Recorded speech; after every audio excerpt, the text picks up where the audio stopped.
today on The Social. Alex Ovechkin surpasses Wayne Gretzky's all-time NHL goals record. But can we celebrate this despite his political leanings? And finding purpose at the White Lotus. We unpack what the gripping season finale has to say about the meaning of life. Then, front row at the world's best fashion shows, Vogue writer Christian Allaire shares stories of his journey from the res to the runway. Plus, from tariffs to sovereignty to social safety nets, what the polls are saying about what matters most to voters today. It all starts now on The Social.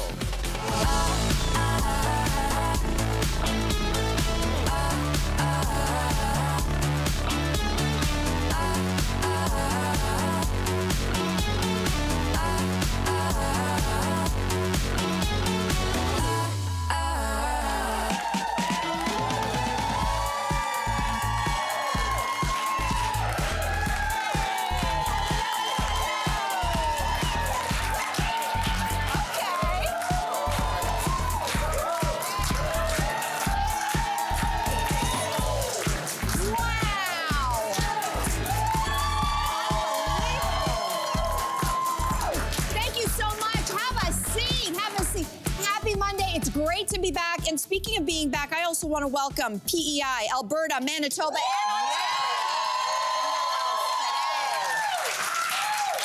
All right, so we got some good Canadians up in the house, so you'll love our first story, I think. We're going to start with some hockey history. Take a look at this shot by Alex Ovechkin because he toppled Wayne Gretzky to become the top goal scorer in the NHL. So there it is, big moment. Big moment in hockey.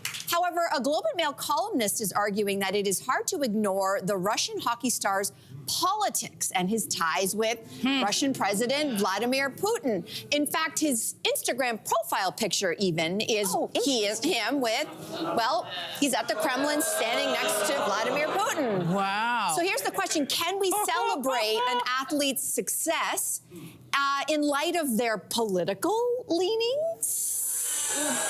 Andrea? Wow. You know what? I was so happy to go first until I heard all the booing. I was like, because my opinion is I don't care. I don't care, and I don't think sports fans should care. And listen to me, I have a little story to tell. Back in the day, I was covering the Oscars, right? Big deal. And at the time, Vice President Al Gore won for his documentary, An Inconvenient Truth. You guys remember that? Yeah. And as soon as he got backstage, I just happened to be standing there, and I got an exclusive interview with him. We talked for like 10 minutes. I was so excited about it. So I get back to the station afterwards, and I tell my boss, I'm like, okay, I interviewed a lot of people, but I got an exclusive with VP Al Gore right after his win. And he goes, too bad that's not going to see the light of day. And I go, why? He goes, well, you know, the big boss is Republican, and so we can't air that. That's not going to see the light of day because they don't align politically. And I go, wait a second, that has nothing to do with politics. He goes, it doesn't matter. And in that moment, first of all, I was so shocked by that. Yeah. And in that moment, I'm like, but you have to be able to separate things. It's like his political leanings and the work that he does are two separate things. We need to celebrate. He just won. We're celebrating everybody else. He goes, that's not the way that works. So when I think about Ovechkin, this is why I have this opinion. Listen, no one should take away all the hard work, hours, missing teeth that this man has put into his career. Right? Because of his political leanings. The reality is, everybody in this room, none of us agree on every single thing, but we still can sit next to each other and have a good conversation and be civil. So I say, let us celebrate this man and whatever he's done in hockey and be like, great job. It takes a lot of hard work to do that. And how you feel about Putin is none of my damn business when it comes to the job that you have. Okay, I hear what you're saying, but like, look at the reaction that we've had to Wayne Gretzky and his allegiance with Trump, right? Everyone feels a way about that. In fact, I feel like many Canadians have gone on record saying, like, you know what? You kind of no longer have your Canada card, despite all the work that he's done. Can I go as far as, you know, his nickname is the Great One. Yeah. There are some people I've seen online calling him the Great Once. Well, there you go. People are mad. And I think people are mad. It's because, I mean, correct me if I'm wrong, like, he has a choice. Wayne Gretzky has decided to sleep with the enemy by becoming so cozy with Trump. And I think that in the case of Ovechkin, I mean, I don't know. Is it like, can we say for sure that he has a choice. We know the history of this Russian leader, and if he wasn't to align himself, if he wasn't to put an Instagram photo cozying up with them, again, we don't even know who asked for that. Right. Like, could he end up like, I don't know. Well, he could never go back home, like Baryshnikov, the Russian ballet dancer. Like, I think he just made if this was pre-Putin, but he made the decision, I'm just never going home again, I think. Is there a difference between, okay, maybe he doesn't have a choice, but is there a difference between that and, okay, I'm Russian and I respect my leader, and I put together in 2017 a group in Russia called Team Putin, and he was publicly lobbying in support of Vladimir Putin's 2018 presidential run. So it wasn't just like, I support my leader. It's, I'm going to galvanize, I'm going to fundraise, and I'm going to stand up strong for Putin. It wasn't just, he's my leader. So, I don't know if that makes a difference. It only makes a difference for me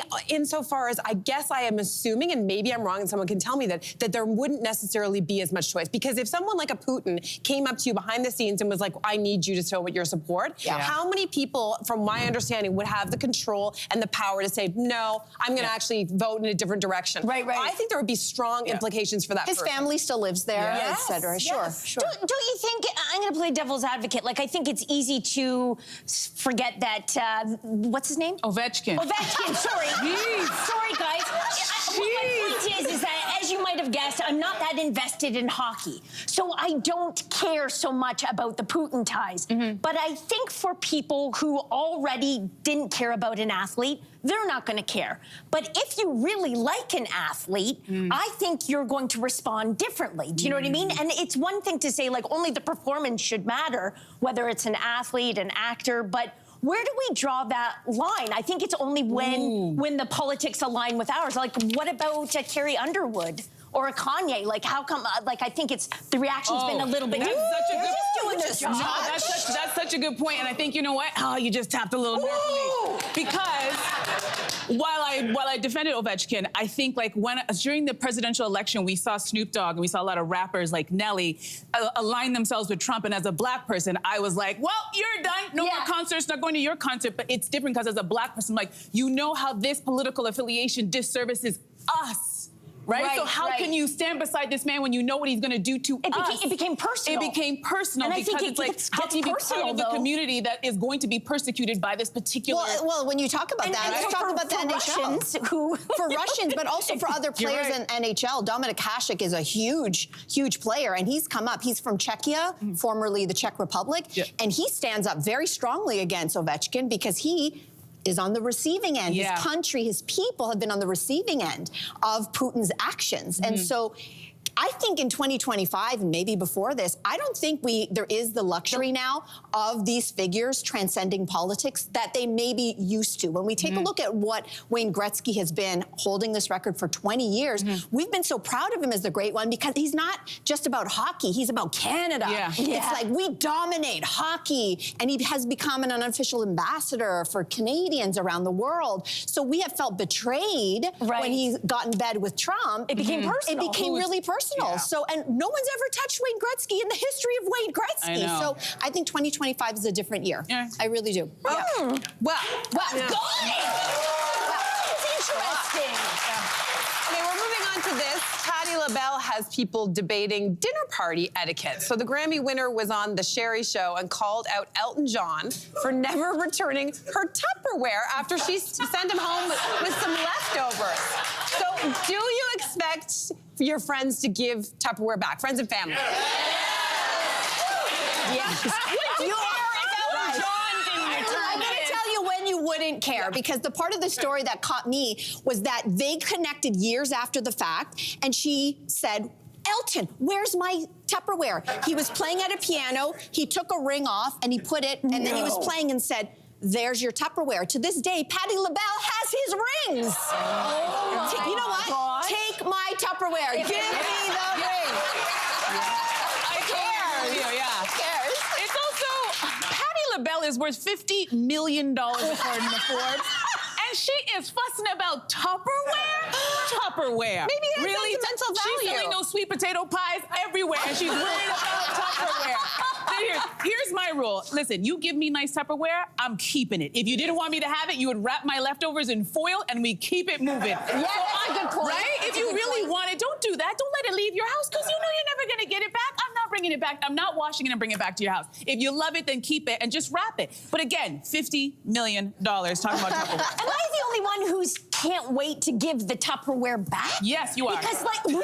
Because I have piles of I have 2 piles with Post-it notes. This belongs to my mother-in-law. This belongs to my mom. This belongs to so-and-so, like friends. Because I can't wait to get rid of it because I already have enough. How many do you have in your cupboard, do you think? I have enough, like, that just fits in the cupboard. So if it doesn't fit in the cupboard, where's it gonna go? In the car. So I put it in the back of the car, in the trunk, in a little bag with the sticky note. Yeah. So that when I Ready to go to go. the house, it's like, take it. Here's a question. Will any of that Tupperware go back to its original owner in this year, in this calendar year? Absolutely. Okay. And it feels so good. It's like Marie Kondoing the Tupperware. Kiss it goodbye. But don't you have, I don't know if it's just me, there's 2 types of Tupperware.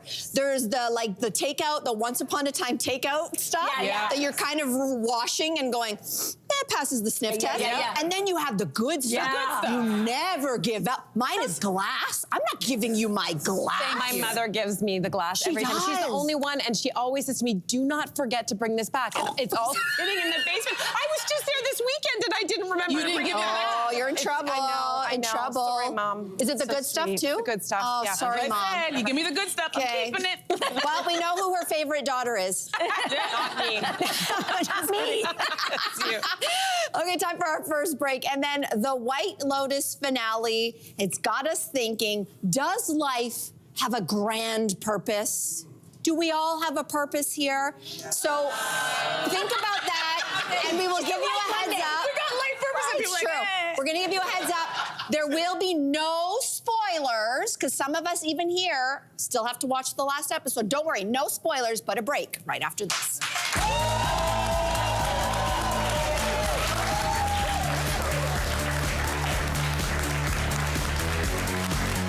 Tomorrow on The Social, inside the dangerous world of shipwrecks.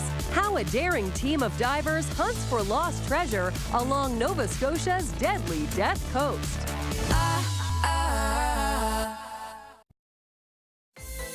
This week on The Social, looking back at the success of The Nubian Show, Kenny Robinson tells us how he created a launching pad for Canada's who's who of comedy.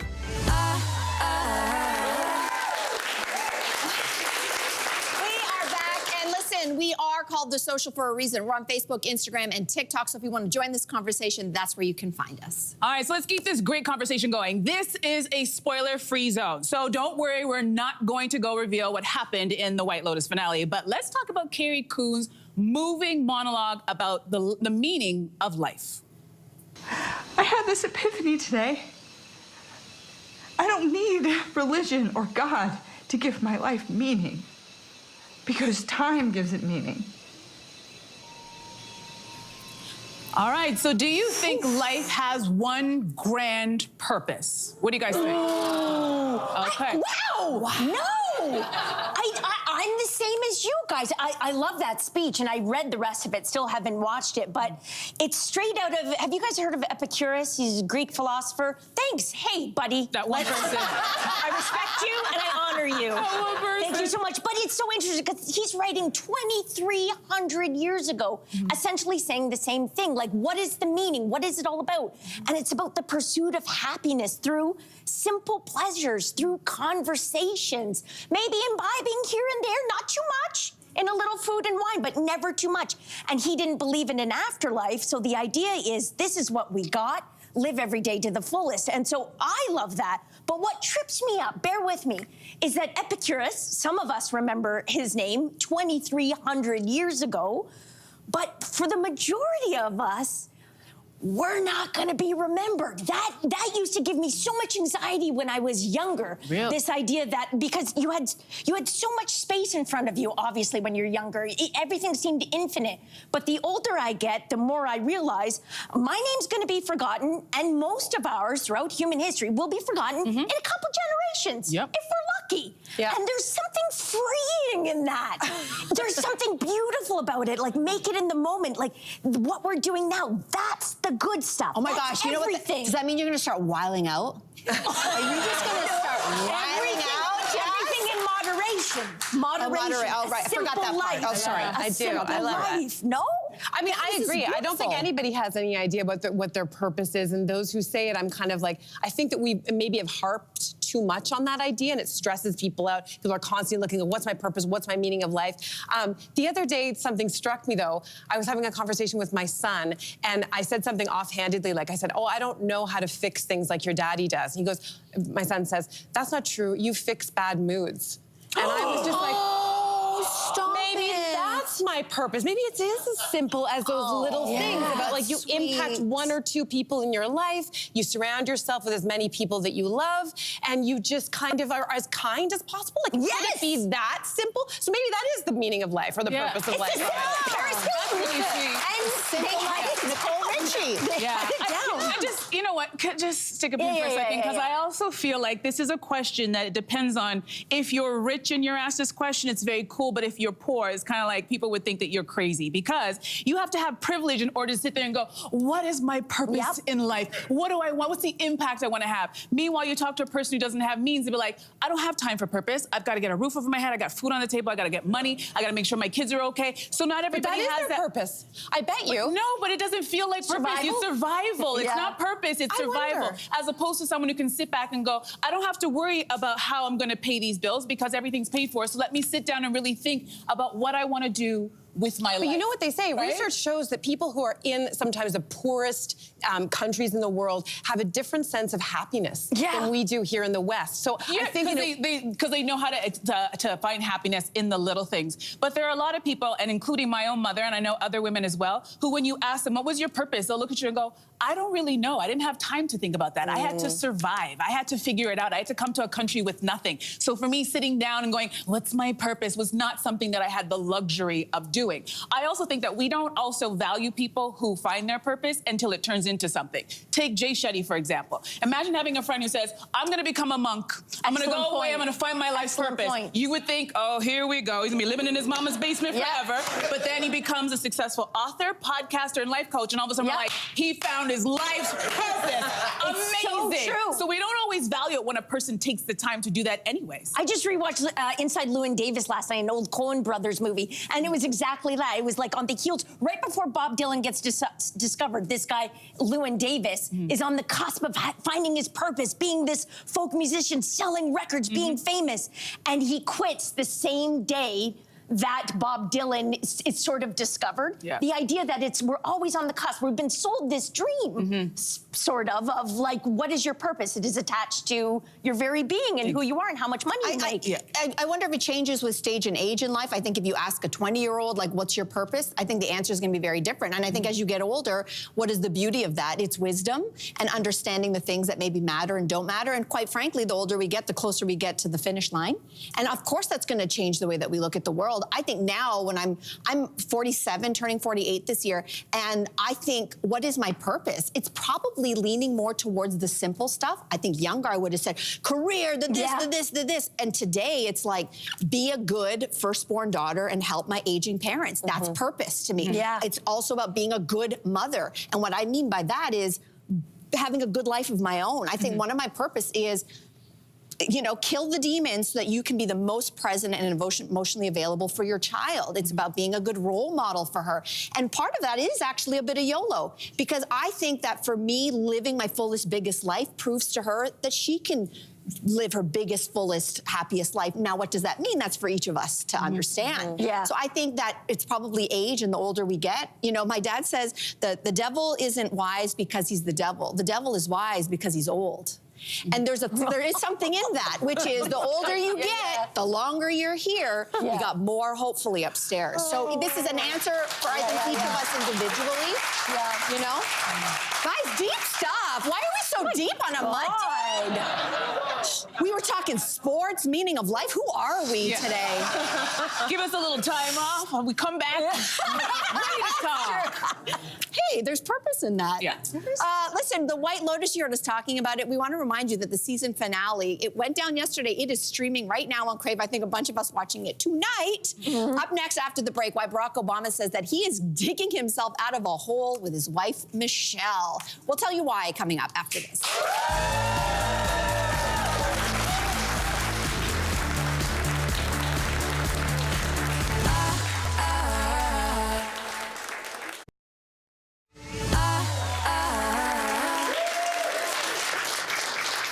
Welcome back to the show. Barack Obama revealing to students at Hamilton College that he is in a deep deficit with Michelle after 8 years of them being in the White House. So he said he's been trying to dig himself out of that hole by doing, quote, occasionally some fun things. So how do you deal with what is some people are calling relationship deficits? I mean, I don't, as a rule, think it's good if you feel like you owe your partner things constantly. I think that that's a recipe for disaster and for bitterness. And I think in this case, I wonder, first of all, I'm a huge Obama fan, and Michelle Obama specifically. And I wonder what she would say about this, if she feels like he constantly owes her stuff. Because I think the better thing is to, if maybe she did resent him. You know, she was a lawyer, she had a burgeoning career. I'm sure she had lots of resentment about this pivot career that she didn't ask for. And yet I wonder if she stays locked in that story of like, I didn't get this, and I didn't get this, and I wanted this, and this didn't happen.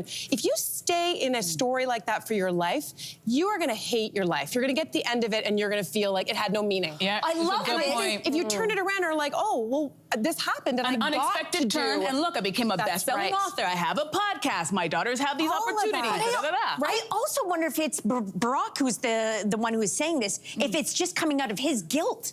Maybe. Do you know what I mean? Maybe. Because I do this at home all the time. Like, Simon, oh my gosh, it feels like the last decade is all about me, like problems with me, anxieties, family, stuff like that. I want you to know, like, when it's, I'm here for you, sort of waiting on the sidelines, like when you need me. But he never feels that way. He thinks it's just a matter of us being well matched. I'm more needy. Do you know what I mean? It's a good match. That's a good but also, He's just so self-sufficient. It's self-sufficient, or is that just you did find a beautiful partnership? Because I know that the idea that relationships are supposed to be 50-50, that, I don't know who ever said that, but that math never mathed. You're right. Because relationships are never 50-50, because sometimes it's 70-30. Now I'm gonna do math on national television. Sometimes it's 80-20. Sometimes you're doing it's 60-40. great. 75-25. Right? I got you, girl.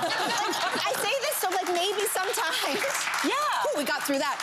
I think of But my you husband don't and want I. to have the calculator out No, on every like, gesture. no, But it looks different. So yes, she might have had to sacrifice something when he became, like, first of all, she sacrificed her privacy. Let's start with that. Yes. But beyond that, look at what she's been able to do with the platform she did get as First Lady. She has been, to me, the most impactful First Lady in the history of the United States of America.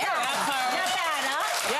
Okay, let's shift gears. By the way, if she doesn't want Barack Obama and she's really angry, we'll take him. We're all ready to take him, Michelle. Okay, listen to this. White Lotus star Walton Goggins has been crowned the show's underdog heartthrob, and he's getting credit for making receding hairlines sexy. So do we see the appeal? What do we think, Mel? Yes! Yes! To the baldies! Sorry. Just scanning our audience.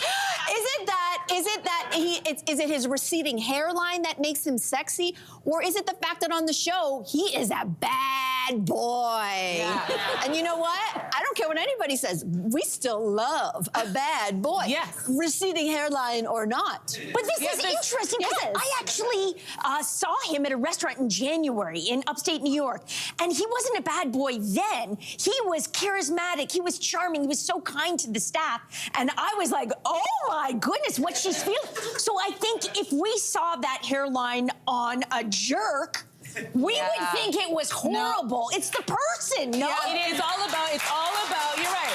Listen, you guys know, I don't need a man. A man can be bald, receding hairline, I don't care, because I've learned it's all about the way you carry yourself. And let me tell you something, I have a friend named Jeremiah who gave me permission.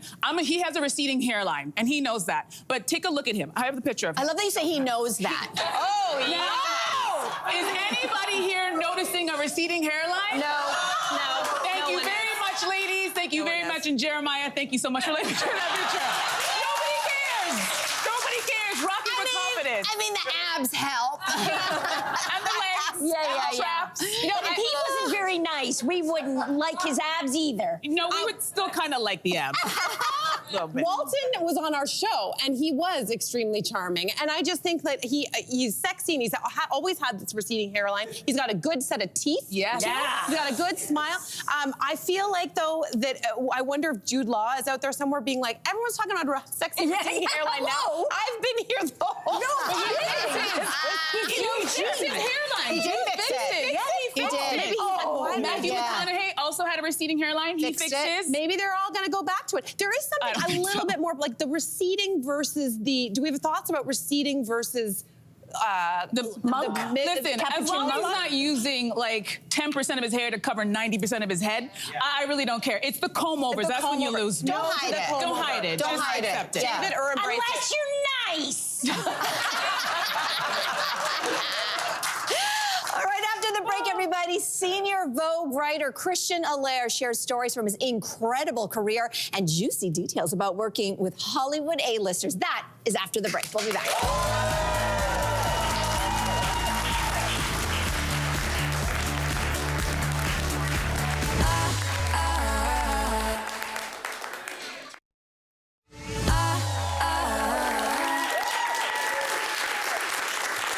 Welcome back, everyone. Growing up on the Nipissing First Nation Reserve in Northern Ontario, our next guest dreamed of moving to New York City. But when he finally made it, it wasn't as glamorous as he imagined it would be. Well, in his debut memoir, From the Res to the Runway, Forging My Path in Fashion, he writes honestly about balancing his ambitions with the often inaccurate perceptions of his culture's place in the world of fashion. So please welcome to The Social, the senior fashion and style writer at Vogue and author, Christian Allaire.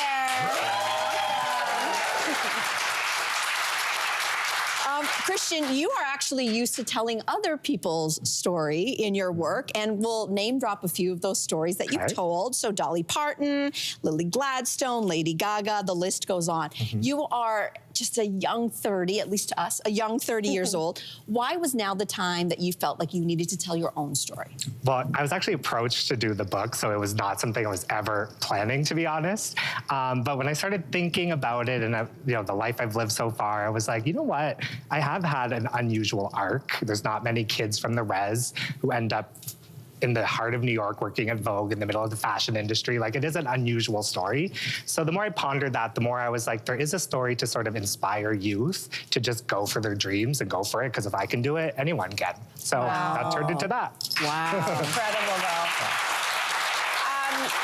You say, and I totally agree, in order for a memoir to be good, you really have to go there. You have to dig deep. So what was the most difficult chapter for you to write? Yeah, well, a good memoir will be raw and honest, and I realized that. So, I mean, there's definitely a period in my early 20s where I was abusing alcohol quite heavily to cope with just the stress of being new to New York. And I didn't really want to write about that part of my life, to be honest, but I knew it was necessary because at the end of the day, going through that brought me closer to our teachings and our values in Indigenous culture, which is to live a balanced life, make sure, the medicine wheel teachings are very important to me. And it took me going through that rough patch to sort of center myself back to what's important in our community. So I knew that it had a place in the book, and I was like, you know what, I'm just going to include it.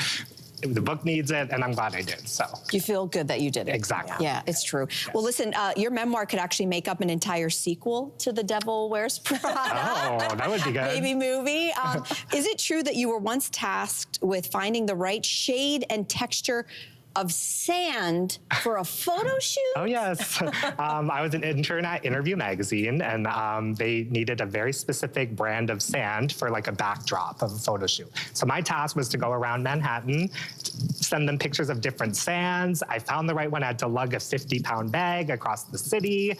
Not glamorous work, but formative, I would say. And it made me realize the hard work that goes into fashion, I guess. Yes.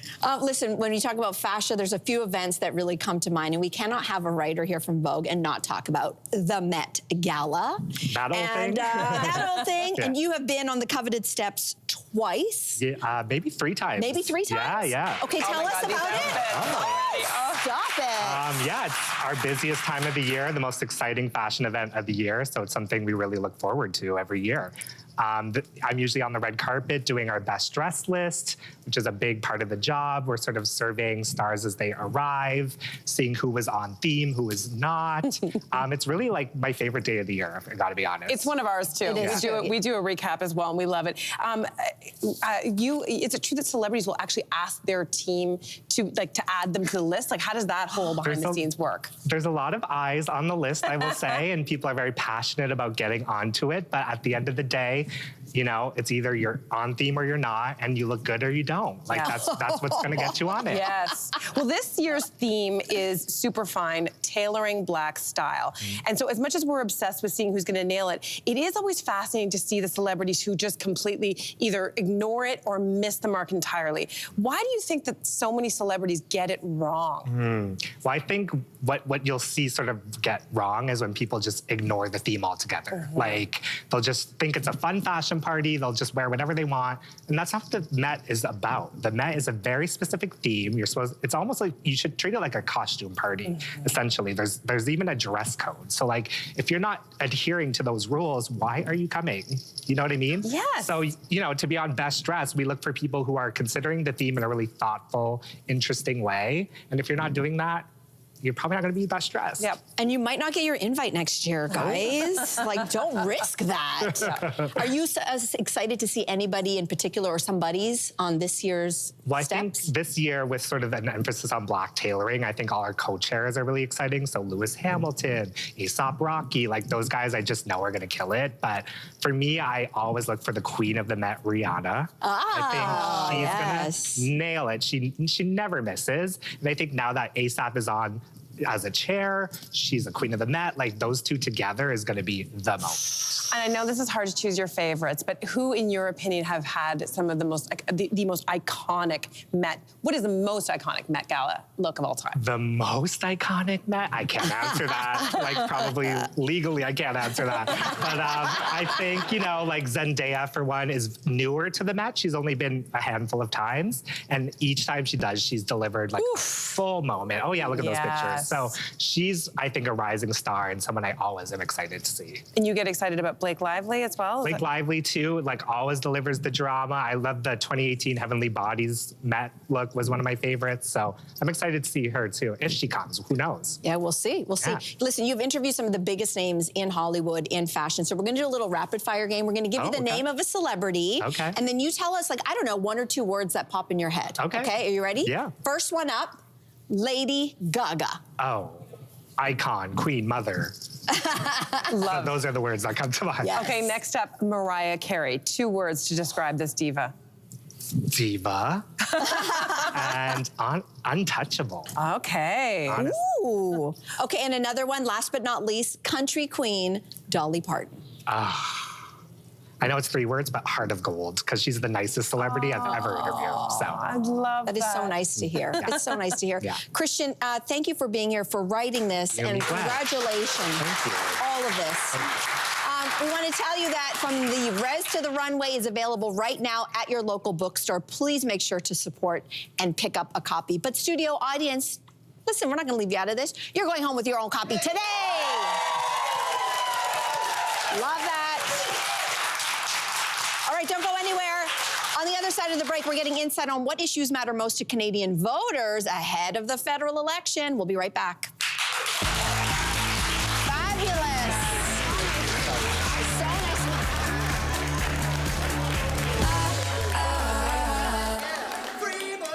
Here at The Social, looking fresh and feeling fierce is always in style. I understood the assignment, honey. Yes, you say it. From the runway to your way. Cozy and casual, loves it. Oh, I love the monochromatic again. If this outfit isn't Mel, I don't know what is. Learn how to rock the latest trends. A cargo wide leg hybrid. That sounds so good. Doesn't she look amazing? We're stepping up the glam from head to toe. Hello. Explore your own unique style. Clearly, I'm feeling myself. Weekdays on The Social.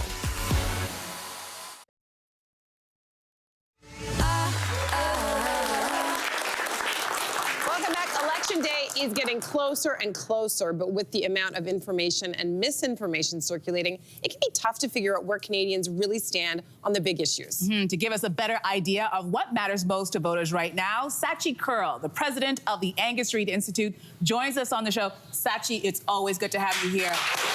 And the timing is perfect. Yes, Thank you. So we're going to kick off with this first question. You say that the election playbook, it has just been thrown out the window. It's gone. What do you mean by that? Burned. What do you It's been mean? shredded. Yeah. Well, I mean, what we saw going into this election season, think about all of last year and the year before. What were the big issues to all of you?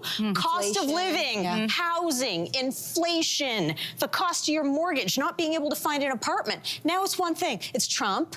It's Trump, it's Trump, it's Trump, it's Trump. And that has flipped the whole political playbook on its head, because when he got sworn in and he started talking about annexation and he started saying, I am going to tariff the crap out of your country, Canadians went, you can't do that. That's not okay.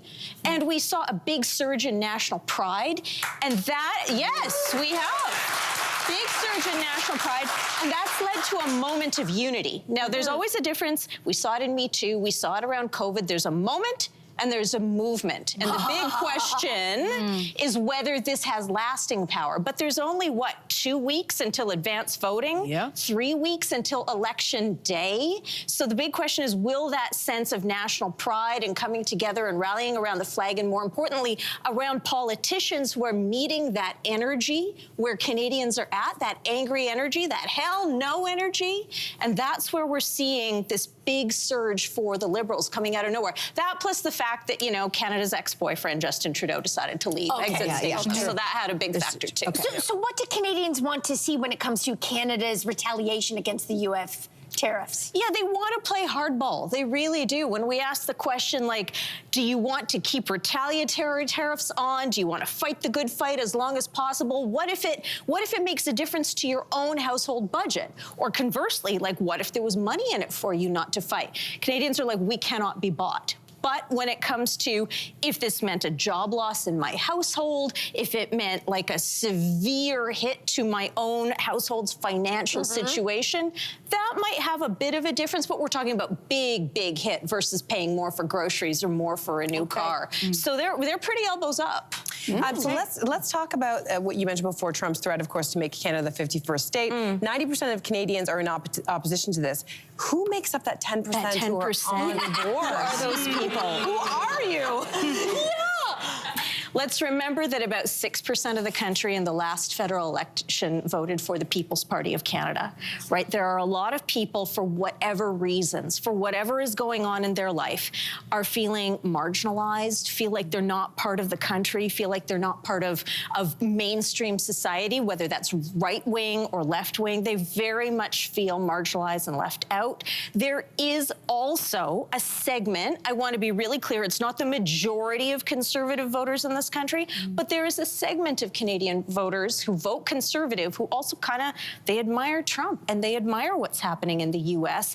And the idea that the Liberals could form a fourth term, win a fourth term and govern for another 4 years if it's a majority, they are so fed up with that. They're like, I'd rather join the States than live in a world. But again, it's not the majority, right? We're talking about 1 in 10 people. How you look at that, 1 in 10 people can feel like a lot of people, or we can recognize that it is also a slice of society. I know, and we see it with Danielle Smith, so it's not like we're not seeing those people who are out there who are supporting him. Now, aside from our dislike, our collective dislike for Donald Trump, what would you say is the biggest shift that we've seen when it comes to Canadians' priorities since the last election?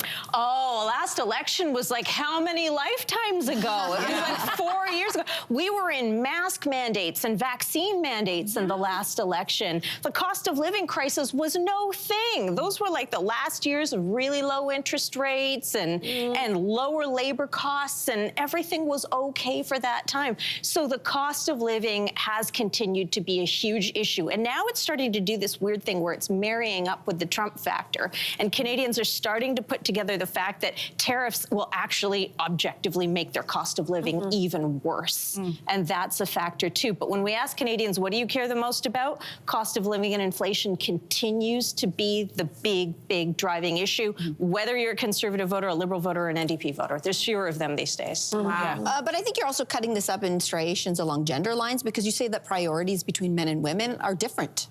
Yes, and again, we're talking about generalities. It's because I know people are going to be watching at home and well, I don't feel that way, and I'm a woman or I'm a man, but in general, we tend to see, women often managers of the household finances, often the ones doing the grocery shopping. As much as things have changed, in many ways, they haven't changed that much. So they're the ones thinking about, like, where is my government on healthcare funding? Where is my government on dental care and on pharmacare and on making sure that that daycare stays in place? And where are we on expanding or at least maintaining the social safety net? Whereas men, particularly men of a certain age, tend to be a little bit more, what's my tax rate? And what's going on with government spending? Because it is great to have all of these social programs, but at some point, we've looked at our productivity levels in this country go off a cliff, and they're not in good shape either. So those tend to be the lines over which we tend to see men leaning one way, women leaning the other, and then it has a big impact on how they park their vote. Would you speak about undecided voters? Are there any? Like, are there still Canadians who are on the fence?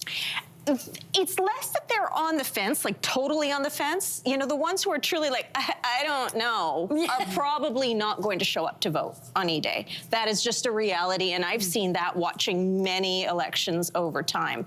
But there are those who haven't locked in their vote, and this is really important because left of center voters, those who are more likely to say that they're voting for the Liberal Party this time around, they're much also more likely to say that we could change our mind. We could still change our mind. Conservative voters are like, not changing our mind, definitely voting the way we want to vote. If it was legal, we would vote twice, because that is how enthusiastic and motivated we are to cast our ballot.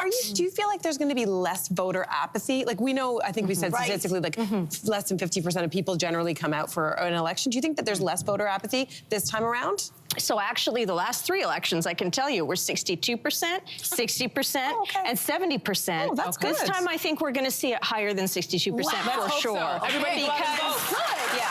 Go out and vote. Yeah. Patti, thank you, as always, for being here and shedding some light into this. Pleasure. Thanks for having me. We're going to be right back. Just don't go anywhere.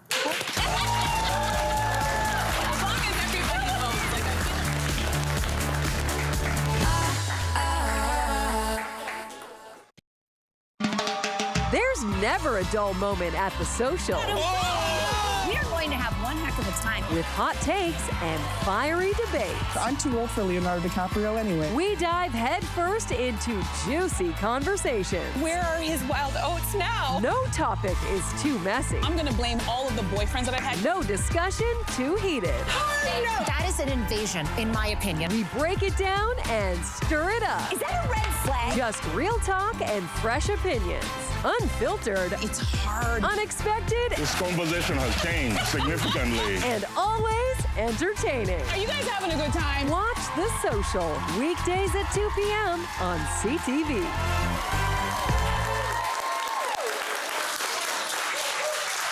On tomorrow's episode of The Social, we'll be getting a look at a day in the life of a shipwreck hunter. Do you love those shows? Yes, I just love shipwrecks. Okay. Wait, is that your life's purpose? Interesting. Also, we're going to find out how to make the viral Dubai chocolate bar. Have you guys seen this? Do you know what this is? Online, you might have seen this. Okay, so that's on tomorrow's show. We're eating tomorrow. We are eating tomorrow. And a huge, huge thank you to our set stylist, Danielle, and our friends at HomeSense. They've put together this beautiful spring decor here in our studio. So thank you. We're so ready for spring. So audience, you are in luck because each of you, with a big thank you to HomeSense, you're going home with a $50 gift card. Right? Love HomeSense. I think there's one just down the street. So I'm serious. I think it's just down the street. Yeah. Okay? Thank you so much for being with us today, everybody. We'll see you same time, same place tomorrow. Take care. Bye-bye.